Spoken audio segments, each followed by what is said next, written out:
What's up, Willowbrook? Today we're in Genesis 30, 25 through 43. In our passage today, we read about Jacob and how he's ready to take his wives and his 12 kids, and he's ready to go back to his home country. So he approaches his father-in-law Laban and tells him his plan. And Laban knows that God has been blessing Laban because Jacob is there. And he knows that God is blessing Jacob.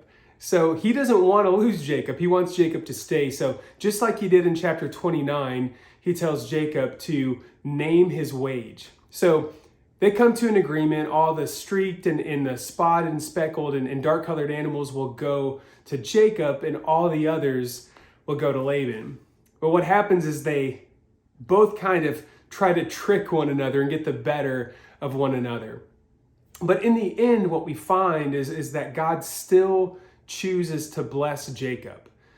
And if you remember in chapter 28, God promised Jacob that he would bless him. God promised that all the families on earth would be blessed by him and through him, and that Jacob would have descendants as numerous as the dust of the earth. So here we see God making good on his promise. Here we see the goodness of God, even though Jacob doesn't deserve it. And isn't that just like God? Haven't we experienced the same thing? That God continues to bless us, even when we probably don't deserve it.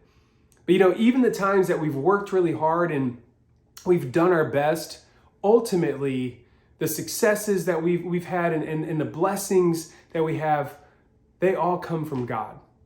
In James chapter 1, it says that all good and perfect gifts come from God.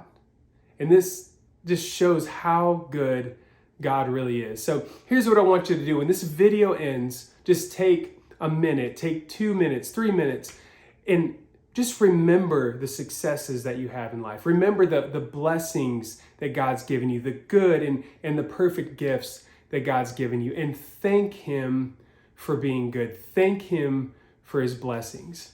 My hope is that God continues to bless you, not just today, but every day of your life, because he's good.